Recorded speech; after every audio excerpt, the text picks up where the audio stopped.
Hi, welcome back to Box Delights. Today we're going to be looking at Renegade again. This is the game that I designed. I've done some playthroughs, I've done some tutorials, so what we're not going to do is we're not going to learn how to play. Instead, what we're going to do is do some advanced stuff. We're going to learn how to take this game to its next level. Right? So if you're a beginner and you're just starting to unravel the puzzles of this game, maybe this video isn't for you. If, however, you've been playing for a while and you just can't get to grips with it, you can't figure the puzzle, you can't work out what it is you're supposed to be doing, then this is the video for you. Alright, so I'm going to spoil a few of the things that I kind of hoped players would discover for themselves. If you feel you've discovered everything the game has to offer, watch this film and maybe you'll learn something new. So this is really about taking Renegade to the next level if you feel you've hit a bit of a wall and you're not quite sure where you're going wrong. Alright, so let's start with setup. Now, one thing you may or may not have realized is setup asks you to draw a tile and place it on the table to create the network. Now, this was done for a reason. This is part of the game. This isn't just some, random setup. All right. This is a puzzle that you're trying to solve. What the game doesn't do is tell you what the puzzle is. It's expecting you to find the answer, but it's also expecting you to find the question. What is the puzzle I'm trying to solve? And that only comes with experience. So if you've played enough that you've unraveled that question, you know what it is you're supposed to do. If you haven't, I'm going to tell you what that puzzle is now and what it is you're trying to do when you're setting up the network. The key is a countermeasure card called Viral Overload. If you've seen Viral Overload and you've tried to play with it and you've encountered it and thought, heck, this is too tough. What's this all about? That's because you've not figured out what the puzzle is yet. Viral Overload is a silver countermeasure. There we go. So it's silver, it's not gold, it's not that tough, but it's only not that tough if you've solved the puzzle. Viral Overload, and when I point it out, it's going to become obvious. Have one or more viruses on every open partition on Virtue and Salvation. Okay. This card is a threat. This is Mother's piece de resistance, if you like. This is what's making Mother control her network. Right? This is her network. You're setting it up for her, but it's her network. And this is really important, especially if you're playing solo. We've got to, and this is the puzzle, minimize the number of open partitions on Virtue and Salvation, and also keep them as close together as possible. That's the puzzle you're trying to solve. So these two tiles fit together like this or like this. That's how you should see it. Okay, that's what you're aiming for. You're trying to aim for five open partitions, something like this. All right, and how are you going to achieve that? You close down the rest of the network around her. Okay. So now we've got 1, 2, 3, 4, 5. 5 open partitions only. Okay. You might end up with, if you don't play it right, you may end up with something like this. Terrible configurations where you've got, you've got 6 and another 6, 12 open partitions, and they're separated far from each other. It's going to be impossible, particularly playing solo. So what Mother's trying to do, especially if we're playing solo, is force you into this more closed network. If you've got more players in the game, then you can afford to be a little bit more generous. You can afford to have more. 1, 2, 3, 4, 5. Here we've got 6 open partitions. Or you could go further, something like this. And here we've got, I think, 7, 5, 6, 7, 8 open partitions. Okay, so it also helps you scale the game a little bit, because the more players there are in the game, the more generous you can be with how open these two servers are with each other, and also how far apart they can be, because viral overload becomes more manageable. Okay, so playing solo, think about this shape. Now these two tiles, when you're doing your setup, they're not always going to come out together. They're going to come out, and not necessarily always come out first. Okay, so as you're drawing and building the network, you've got to try and remember the shape. Remember the shape you're trying to build, because virtue is going to fit in here. All right, so you've got to remember that shape. That's the shape we're trying to build, so that when she comes out, you can slot it in. All right, and then try and close down the network. So here we've got our 5 open partitions. Now this becomes much more manageable for the soloist. We're just trying to create, and this is more of a, for a copper countermeasure, you might be trying to create 2, 3, 4 countermeasures. For a silver, contaminants, for a silver countermeasure, we have to step it up again. Now we're trying to create 5. Right, 1, 2, 3, 4, 5. 5 viruses on here. Now you should already have some viruses at this point, and if you've been a little bit cleverer, you may even have a propagator somewhere, which makes creating those viruses a little easier. All right, that's the puzzle. All right, that's setup. And here's another tip: when you're building that network, look at this, and you can't remember how do these two things fit together. What I like to do is remember this shape here. Okay, if you create this shape, you know that virtue and salvation can fit into it. It fits in this way or this way. Okay, this kind of zigzaggy shape. All right, so if you're using the other tiles, create that shape, okay, that the others can fit into. Once you've got your network built, let's give ourselves a network. The other key to the game is, where do I place those starting data nodes and creating pathways? So let's look at those two things first. So playing solo, we get 4 of these.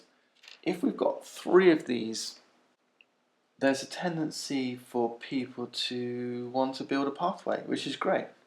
But let me give you another thought. What if you put all 3 together on a partition right near where your avatar is, or even with your avatar? What that means is, for just 1 information on your first turn of the game, you can create a port, okay, which opens up the whole network. All right.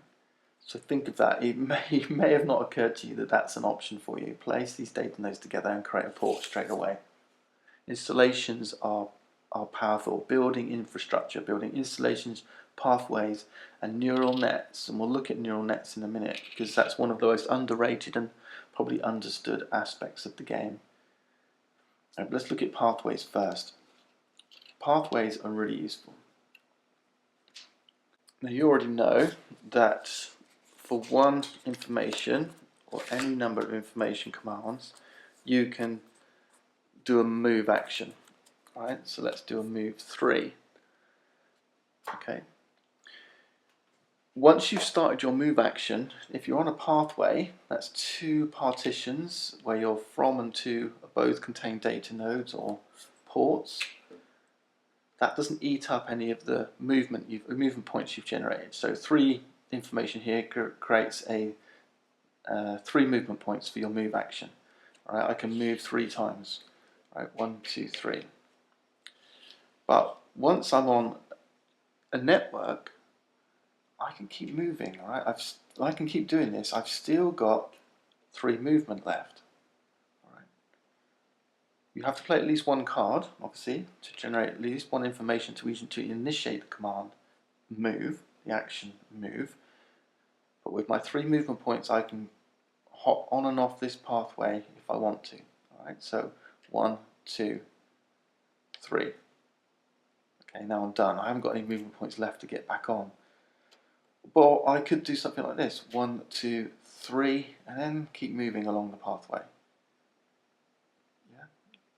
or I could go 1, 2, move back and forth along the pathway. All this movement is free, back and forth, and then off. The question is, why would I want to keep moving back and forth along this pathway? The answer is because I might want to redistribute some of my contaminants, my viruses, or my replicants, or uplinks, or indeed other data nodes.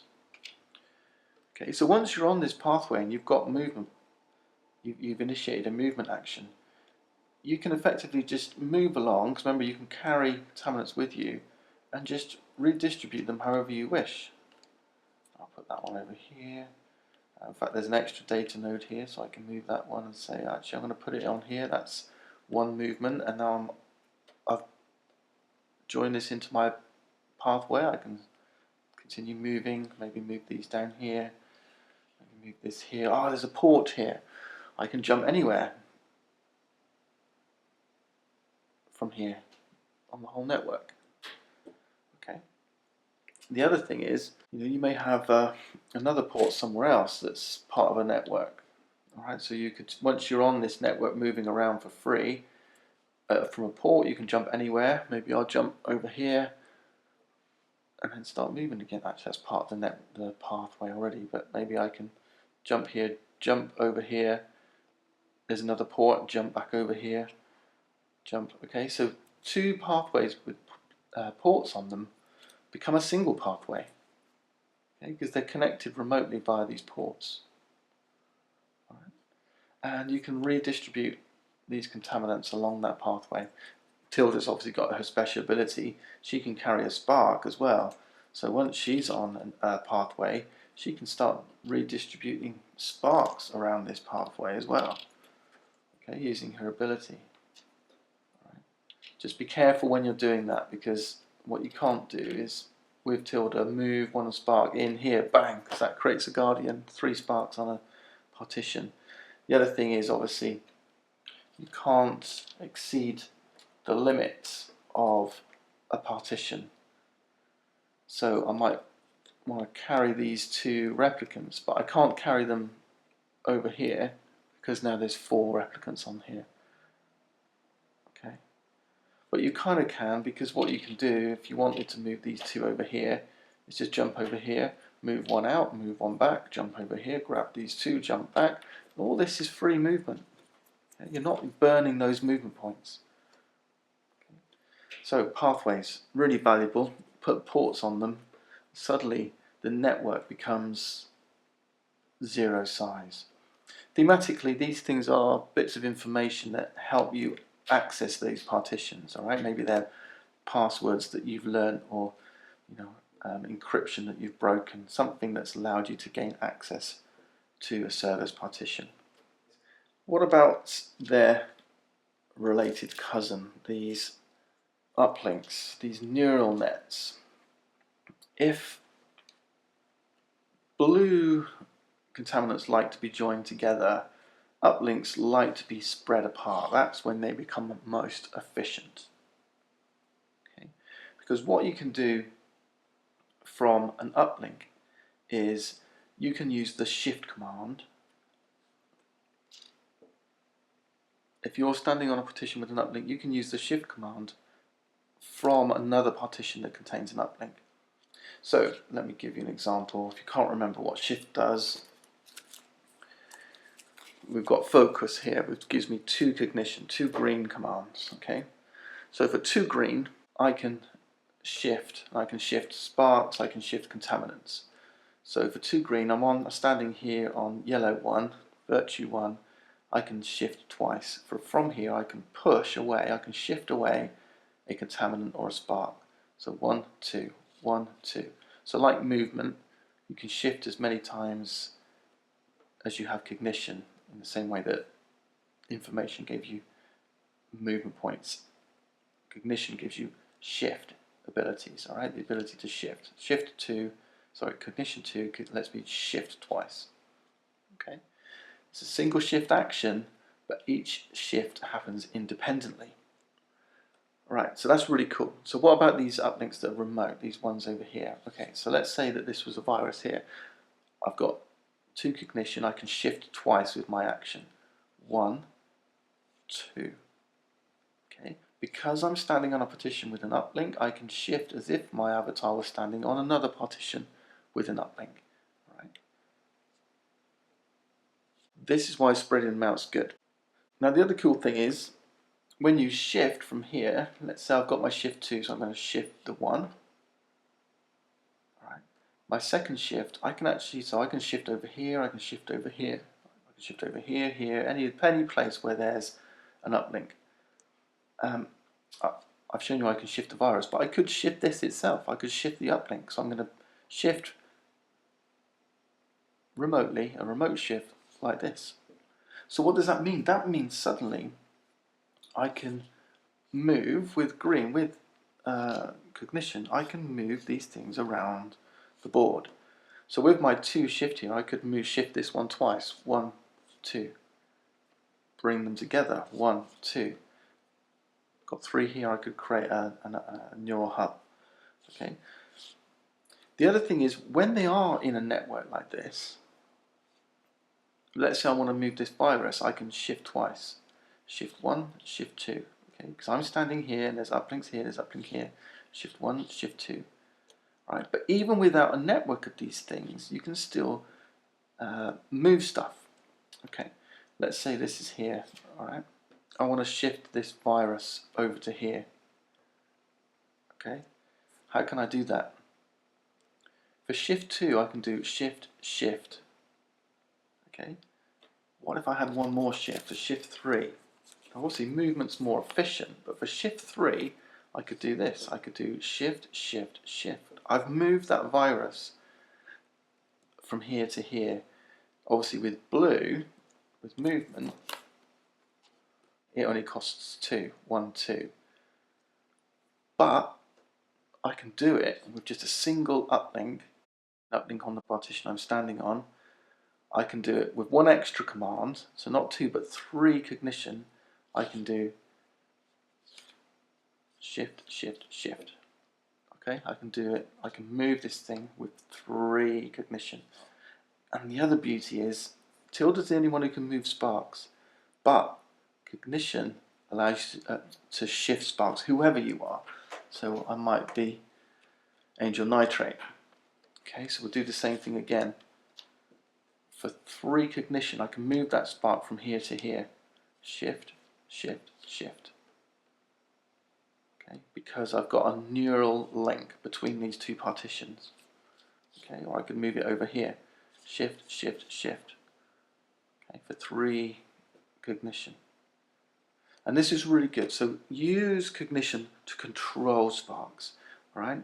You may think, well, why not use why not use destruction and viruses to delete sparks, or use deception and replicants to modify sparks? Of course, do that. Modifying sparks is the best way of getting contaminants on the board, but you can't always do it. Obviously, modify doesn't work against guardians, so if you've got 3 sparks and that creates a guardian, your only option then is destruction. You can't use deception. You can't shift guardians, so your only option is destruction. But to try and avoid this happening in the first place on partitions that are far away and seemingly out of reach, a neural net is what you need, because you can control where these things go. Alright, I don't want it appearing here, I don't want it on salvation at all.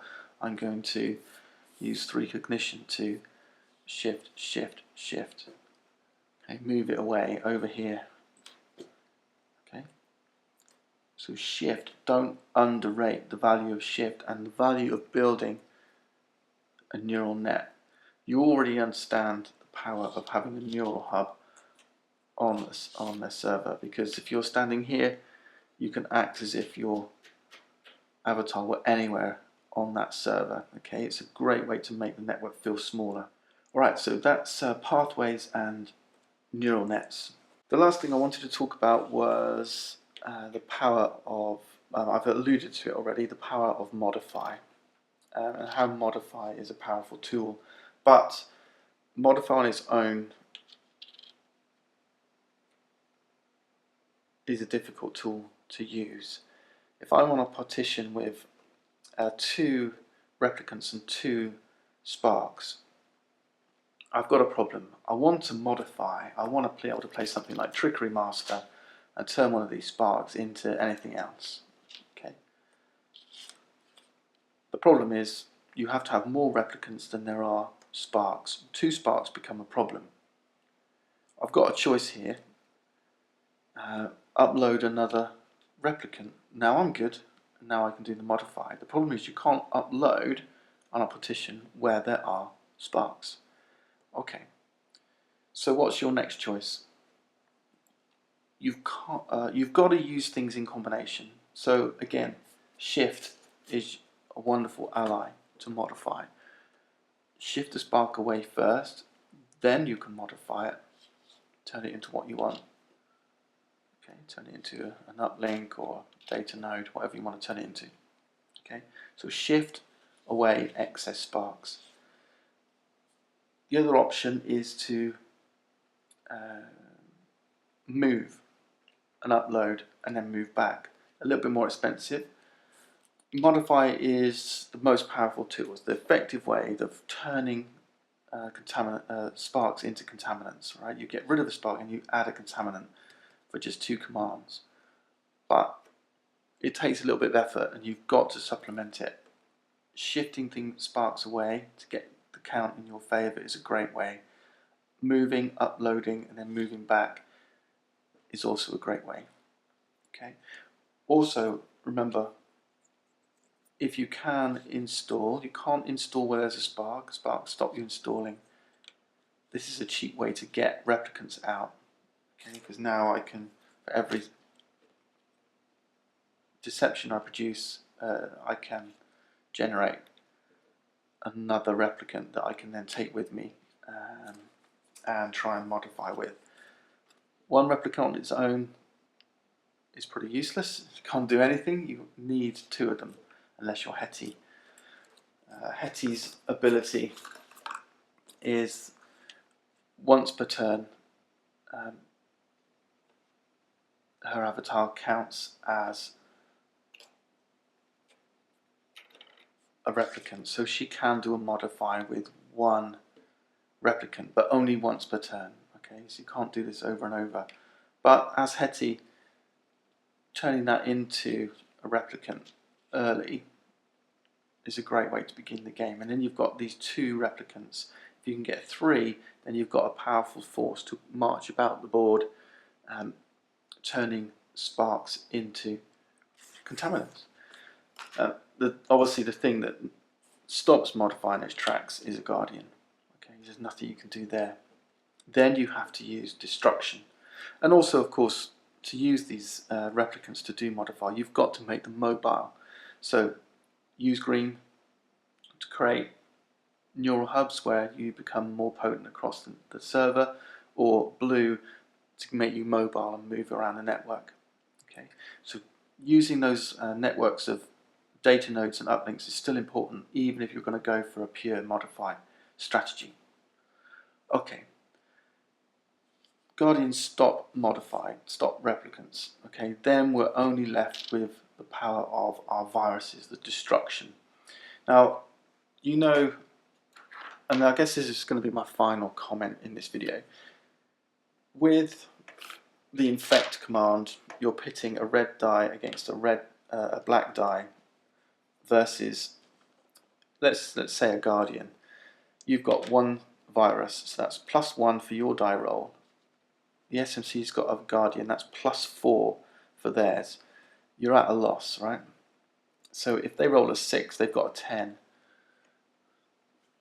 against your measly. If you roll a 6, you've got a measly 7. You're going to need, even if you had 2 viruses here. Okay, so now you've got 9 versus 10. Okay, you can't have 4 viruses, remember? So you've got 9 versus 10. What we're going to do, we're going to have to put in You always have to play one destruction command. So let's say we played Renegade Apprentice to take the infect action. 6 versus 6 plus 4, that's 10 versus 10. Alright, you're hoping to get a 6. 10 versus 10, you still lost. Okay, you need 2 destruction, okay, to give you the 11 you need. Alright, here's the difficulty. You might not roll a 6, you might roll a 1. So, you've got a choice. You either play the odds and you roll the dice and you gamble. Right?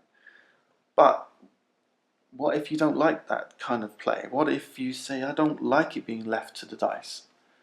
I want my actions to be deterministic. Well, then all you have to do is make the die roll moot. Okay, so if he's got 10, you've got to imagine you've rolled a 1. So we've got 1, 2, 3, 4, 5, 6 right now. So we're going to have to put in 5 more destruction. Some extra cards from the Hack Shack. Always upgrade your deck. Always upgrade your deck. Okay. Remember, when you're taking your commands, when you're taking your actions, your hand is not the limit of your capacity. It's your hand plus whatever is in the Hack Shack. Alright, so you've always got 4 cards up here, 5, sometimes 6 if you saved a card from previous turn. Cards, you could have a maximum of 10 cards available to you on your turn. Use them. Okay, advanced commands are, you know, you're a hacker, you're using your commands to create a more complex command. Right? Use them, they're part of your hand, see them that way. Alright? So what we're trying to get, we've got 10 here, we've got 4 here, we need to get 7 here. 1, 2, 3, 4, 5, 6, 7. Okay? Now it's 11 versus 10. And the die roll is moot, because whatever gets rolled, I know I'm going to win. Okay? That's going up against the Guardian. So if you want to be deterministic, how do I destroy a Guardian? You need 7 destruction and 3 viruses, and you're guaranteed to win whatever the die roll. Okay? So keep that in your head. Every time you reduce this, you're now leaving it to the dice gods, if you like. Obviously, if you're someone like Ocean has a +2 to any infection score, so now you only need 5. Okay, and obviously if you're going up against a single spark, now you only need 3. So think about that infect action. How much do you want to gamble? How much do you want to pay to make the dice insignificant? Because that 6 and that 1, they're going to come up once in a while. Alright? So use your viruses, use your destruction commands. You can make the infection action pay off every time if you invest enough in the action. And there's advanced command cards in the Hack Shack that you can help you as well. So override interrupt, for example, will add 2, okay, on its own.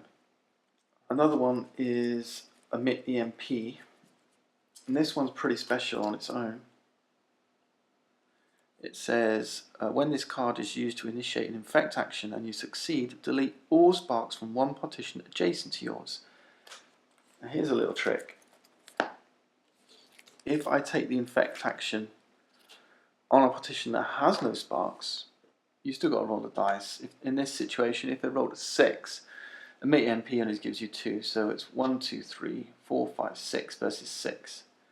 Yeah, so you actually, to make it solid gold, you need 1 more destruction. You're hoping that you might roll a 2. Right, so you still got a 5 and 6 chance. But emit EMP, I succeed, I delete these. Alright, pretty sweet. One final thought, I guess, because we are talking about upgrading our hands. If you've got 5 cards in your hand,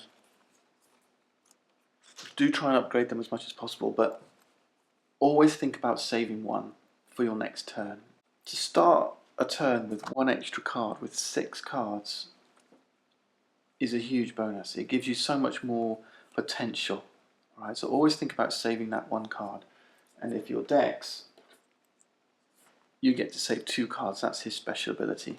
Okay, having 7 cards on a turn, a great benefit, because these extra 2, especially if you've got leadership in here, you've got so much flexibility, because stringing commands together, using the Hack Shack effectively and fully with more cards, it really opens up what you can do on a turn.